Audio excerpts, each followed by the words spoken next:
Blood was already soaking into the grain of that old driftwood bench when Cynthia Beaumont, president of the Evergreen Meadows Homeowners Association, handed me the violation notice like it was a dinner invitation. "Mr. Kessler, this is your third non-compliance," she said, her voice all sugar and pearls, not even glancing at my wife Lauren bleeding out across the slats. The matte black tactical knife was still in her other hand, dripping. "The bench violates visual standards and obstructs seasonal gnome continuity. You really should have read the covenants." Of course she'd say that. In Evergreen Meadows, where your grass is measured by laser to the millimeter, and your Christmas lights must be approved warm white only, stabbing someone is apparently just enthusiastic code enforcement. I didn't move at first. 1 breath. 2. Then I tapped the key fob in my pocket. The porch floodlights clicked on with a soft beep and the hidden perimeter cameras I'd installed after my last overseas tour lit up red.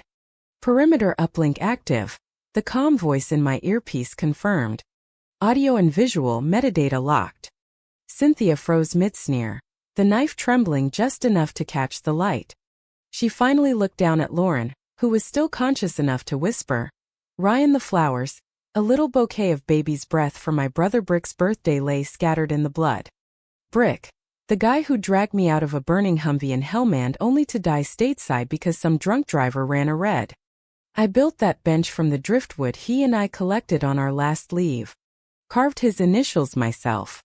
Promised it would always be there. Cynthia adjusted her cardigan like we were at HOA Mixer. "I did warn the board this would escalate if you kept provoking us with unauthorized memorials." Provoking. That was her favorite word for anyone who didn't bow to the Beige Empire. 3 months earlier she'd banned the 3 gold star flags on Garrison Lane because they clashed with the coastal modern palette. Fined Mrs. Alvarez $250 for having a ramp that was 0.3 inches too steep for her wheelchair-bound husband. Scraped an American Legion decal off old Mr. Ruiz's truck because it obstructed visual harmony. Everyone grumbled, nobody fought. They were tired. Cynthia counted on tired. Not me. Not anymore. I crouched beside Lauren, pressing my hoodie against the wound while the camera above us kept rolling. "You're on tape, Cynthia. Every second." She smiled the way people smile when they think the system still has their back. "The board will review this incident internally. Until then, I'm invoking emergency authority to restrict your outdoor presence." She actually stepped over Lauren's legs to stick the citation under the bench leg, so it wouldn't blow away. Blood on the paper. Blood on her sensible beige flats. She didn't even wipe them. By the time the paramedics loaded Lauren into the ambulance, the stain on the bench had already darkened into the wood like it had always been part of the design. Cynthia stood on the sidewalk chatting on her Bluetooth like nothing happened. Neighbors filmed from behind curtains but didn't come out. That's how Evergreen Meadows worked, order over everything. Cynthia had built her little kingdom on that silence. She just didn't know I'd spent 12 years in intelligence learning exactly how silence breaks. The blood dried fast in the late afternoon heat.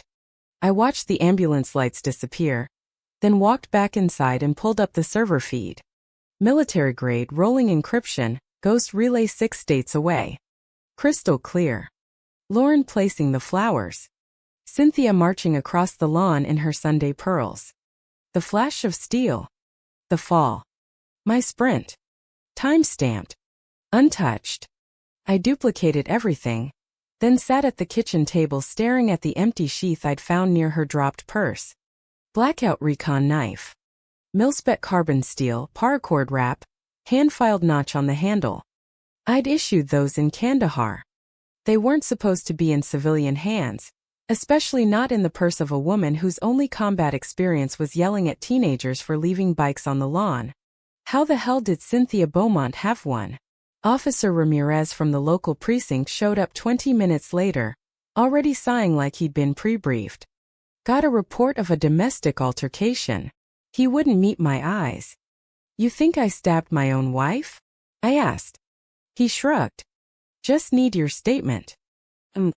Beaumont is giving hers at the clubhouse right now." Of course she was. I showed him the footage anyway. He watched 30 seconds, then muttered something about needing to verify and left. I wasn't surprised. In Evergreen Meadows, Cynthia wasn't just president, she was gravity. But I had something she didn't. Memory, precision, and access. I spent the night duplicating files, adding copies to encrypted drives, flash drives, even a relay node in another state. Because I knew exactly what came next, the spin. She'd claim Lauren lunged. She'd claim self-defense. She'd claim the bench provoked her. And if I didn't get ahead of the narrative, she'd win like she always did. The hospital called at 2 a.m. Lauren was out of surgery. 2 punctures, 1 nicked rib, lung lining grazed. Touch and go, the doctor said. I sat in the waiting room until dawn, then drove home the long way past the clubhouse where the emergency board meeting lights were already on. Cynthia was inside rewriting history while my wife fought for every breath. I parked down the street, slipped behind the shrubs under the cracked conference room window. No AC in that wing, windows open for fresh air. Cynthia's voice floated out crisp and calm. Due to the hostile escalation by the Kessler household, including unauthorized surveillance, the board will enact Clause 4C. Temporary gate suspension and mail hold authority until external review. Cutting off our street access. Cutting off federal mail. Another board member mumbled, "I'm not sure we can legally," Cynthia snapped. "Then we'll vote. 3 of us are present. Majority rules." A new voice, Harold Cole, the quiet treasurer, spoke up. "If we block mail to a woman recovering from a stabbing, I resign." Silence. Chairs shifted. Cynthia's tone cracked for the first time. "No one is asking for resignations. We're simply protecting order." I recorded every word on my phone. Then I walked home to find the bench power washed clean and a fresh violation notice taped to the door. Removal required by 8 a.m. Or fines accrue. Initialed CB. She was erasing. But she'd missed the tiny shard of Lauren's vase still wedged between the slats. I peeled the notice off slowly, folded it, and slid it into my pocket. Every citation, every threat, every drop of blood was about to become an exhibit. The war she started with a citation and a knife was about to end with something she'd never seen coming, proof. By 8:06 a.m. The email hit. Final enforcement notice. Unauthorized structures with emotional provocations shall be subject to rapid ordinance compliance. They weren't just removing a bench. They were trying to isolate us, cut off walkways, street access, appeal rights. Piece by piece, the HOA was pulling the walls in. I forwarded it to the folder I'd labeled Operation Gullwire. The protocol I wrote years ago for tracking bureaucratic weapons. I never thought I'd use it on my own zip code. The clubhouse parking lot was full by noon. Emergency compliance briefing. No minutes, no outsiders. I parked down the street and crouched behind the same shrubs. Cynthia was reading from prepared notes. Hostile escalation, refusal to comply, unauthorized surveillance. Then Harold's voice again, lower this time. "If you vote to block mail to a wounded woman, I resign." Long pause. Cynthia muttered, "We're simply protecting order." But the crack was there. I heard chairs shift, someone clear their throat, and the meeting moved on to fence paint uniformity like my wife hadn't almost died 48 hours earlier. When I got home, another email waited. No subject, just an attachment. Clubhouse audio 0928.wave. Sent from Harold's laptop. He hadn't resigned yet, but he was done being quiet. I listened to the whole thing twice, then called in the favor I'd been saving since Kandahar. Rome Calder picked up on the second ring. No greeting. "I need a lookup," I said. Serial trace on a blackout blade. Paracord wrap. Hand-filed notch. He didn't ask why. "Text me the image." I sent the still from the footage. Cynthia holding the knife, Lauren's blood on her hand, violation notice in the other. Rome was at my door before sunrise, black Ford swapped plates. "You weren't paranoid," he said. That blade was part of a batch issued under Operation Threadveil. Supposed to be incinerated in 2013. Signed out to Cynthia's late husband, retired federal asset. No surrender receipt. Possession alone is a felony. Used in violence under color of civil authority? That's a whole new level. He handed me a flash drive. Clean watermarked. You submit that with the footage, you've got federal teeth. I spent the day printing every citation we'd received, 15 in 6 months, all timed within 48 hours of military visitors. Patterns were admissible. I laid them on the dining table like a map of a battlefield, then added the blood-soaked one from yesterday. The bench citation issued on Brick's birthday. That was the one I'd lead with. By dusk I had the submission packet ready. All I needed was one whistleblower brave enough to blow it. The wind shifted around midnight, sharp with coastal salt. My phone buzzed at 2:13 a.m. Harold. Need to meet. My terms. H. I replied with an address, neutral ground, the community garden plot 5 blocks down. He showed at 3 a.m. in a hoodie carrying a tablet case. I copied everything, he said, handing me the drive. Board votes, emails, scrubbed camera logs, even the bylaws she rewrote after the stabbing. One email stood out. If we don't establish dominance now, the veterans will start testing every rule. Start with the bench. End with the flags. Harold wasn't proud. He was just finished. She thinks cybersecurity is yelling at the router guy, he muttered. I mirrored the files, then we stood in the dark while the wind pressed leaves against the fence. By dawn I had everything, pattern of targeted overreach, weapon chain, board complicity. I updated Gullwire with 3 new subchains and set a 48-hour delayed upload relay to NCIS, fair housing, and ADA enforcement. If I didn't check in every 12 hours, it would launch automatically. Insurance. The next morning Cynthia made her move. A white HOA utility cart rolled up with sawhorses in yellow tape. They cordoned off the bench like a crime scene. 15 minutes later the digital notice arrived. Unsafe structure. Temporary cordoning pending removal. They were building the legal frame to disappear it. I left the house with a duffel, walked 3 blocks to Mr. Avila's garage, the retired machinist who helped me wire the ramp. Cynthia tried to fine us over. He didn't ask questions. Just pointed to the covered bin. Inside was the HL-7 drone military sensor rig, legal in the easement zones. I launched at dusk. Fixed loop around the clubhouse. No peeking in windows, just who entered, who exited, what they carried. At 10:41 p.m. 2 board members, Carly and Alan, showed up unscheduled. They pulled a flat object wrapped in canvas from the trunk. The center plank of the bench, Kersey's initials still visible, blood streaks matching the attack photos. They carried it inside the service door. 15 minutes later they left empty-handed. They'd hidden the evidence. I offloaded the footage, matched the grain, the nicks, the resin flake. Then I updated the packet. Subchain E, obstruction and symbol tampering. The relay node blinked. T-26 hours. They still thought this was about a bench. They had no idea it had become a federal affidavit. Lauren stirred in the hospital step-down room around 3 a.m. I heard about the bench, she whispered. Let it go, Ryan. I didn't answer right away. She closed her eyes. It's just wood. But it wasn't. It was the last place Brick ever sat with us. It was the only thing Cynthia couldn't control. And now it was the thing that would bury her. By morning the packet was surgical, cold facts, timestamp clips, Harold's notarized letter.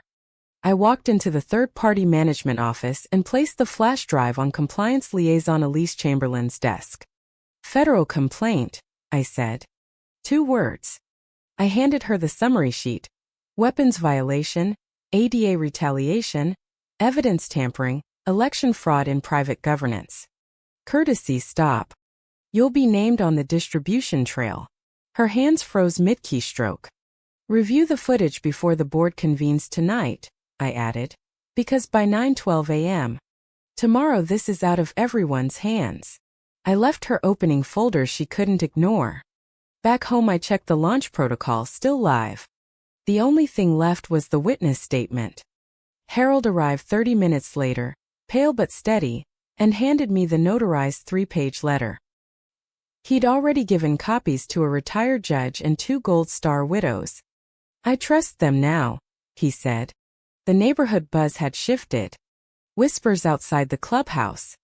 Porch lights left on all night, something the HOA used to fine. No one enforced it anymore. Cynthia hadn't been seen since yesterday. The machine was in motion. At 11:45 p.m., the NCIS data intake system pinged. Relay live. Less than 9 hours until full broadcast. No more warnings. The war she started with a citation and a knife was about to end in protocol and exposure. They came just after dawn, 2 black sedans rolling through the Evergreen Meadows gate without stopping. No decals, no sirens, just that government silence that says everything. I watched from the window as Rome Calder and 3 plainclothes agents stepped out. 2 headed for the management office, 2 for the clubhouse. The files had been reviewed. The trigger had hit center mass. I walked outside, not toward the drama but toward the bench. The yellow tape was torn down. The sawhorses gone. Only the bolted base remained, skeleton but still standing. I sat on the edge. The air felt different. Then the phone started ringing. Across the street a woman stepped out, stunned. 2 doors down a man read his screen and shouted, "Check your email." The relay had launched. Every resident received the federal notification. Ongoing investigation into civil governance irregularities. Attached redacted complaint. Footage of the stabbing, Cynthia's voice recordings, Harold's statement, drone proof of evidence tampering. No accusations. Just facts. Facts that did the damage. By 8:15 a.m., Cynthia's name vanished from the HOA website. By 8:42 Carly and Alan sent resignation statements. Family priorities. By 9:03 the clubhouse door was sealed. Investigation pending. Do not enter. My phone buzzed. Unknown number. Agent Toller, Office of Fair Housing. We've reviewed the materials. Deposition next week. Preserve all records. I told him they were already backed up. He paused. Was this retaliation for personal harm, Mr. Kessler? No, I said. It was retaliation for silence. The final email came at 9:27 from Elise Chamberlain. Ashmere Hollow HOA charter suspension. All citations paused. Violations nullified. Community meeting in 72 hours for interim leadership. No apology. Just corporate collapse in polite font. The clubhouse had never been this full. Residents shoulder to shoulder, spilling into the hallway. No banners, no scented diffusers, just a folding podium and a sign. Community review session. Federal observers present. Lauren watched the live stream from our couch, blanket over her legs, still healing but alive. Harold walked to the front first. I stayed quiet longer than I should have, he said, voice steady. I signed off on policies I didn't believe in. I helped erase things that didn't fit the narrative. I'm sorry. It landed. No drama. Just truth. Then the Gold Star widow Margaret Ellerby stood. They made me take down my son's tribute flag. Said it clashed. This man helped me put it back up. No cameras, no speeches, just 2 nails. She pointed at me. I say we let him speak. I took the mic. I'm not here to gloat. I filed the complaint because I almost lost someone I loved to a system that forgot what it was for. That bench wasn't just wood. It was a promise to my brother, to my wife, to what this place could be if we stopped letting fear write the rules. The room was silent. Not one person looked away. The meeting ended without shouting. Something brittle had broken open and something better was starting to settle in the empty space. 3 days later I stood by the bench with a socket wrench. The new council had offered to move it to a protected memorial garden. I declined. It didn't need protection anymore. Lauren walked out slowly, sat on the edge, fingers brushing the restored plank we'd sanded and sealed. Blood lines preserved under clear resin, bricks initials burned back in. You're not moving it, she said. Good. A mother and son from 3 streets over walked by and asked if they could sit. The boy had just joined the Navy. They laughed, talked, left without saying anything profound. They didn't have to. Another flag, simple, thin, fluttered in a yard down the block. No one pulled it down. No warning letter arrived. The HOA was gone. In its place was something messy, cautious, and finally real. Cynthia's house was listed for sale yesterday. No one came to her defense. Not one of the people who once marched behind her on landscaping audits. When the mask dropped, they saw what was underneath, and no bylaw could make that beautiful again. I tightened the last bolt, ran my hand over the smoothed edges, and sat next to Lauren. For the first time in weeks, we weren't bracing for the next blow. We were just still. The wind shifted warmer. Somewhere behind us, a child laughed. That's what survival sounds like. So tell me, was the real crime the bench that didn't match the color palette, or the woman who thought a few printed rules gave her the right to draw blood?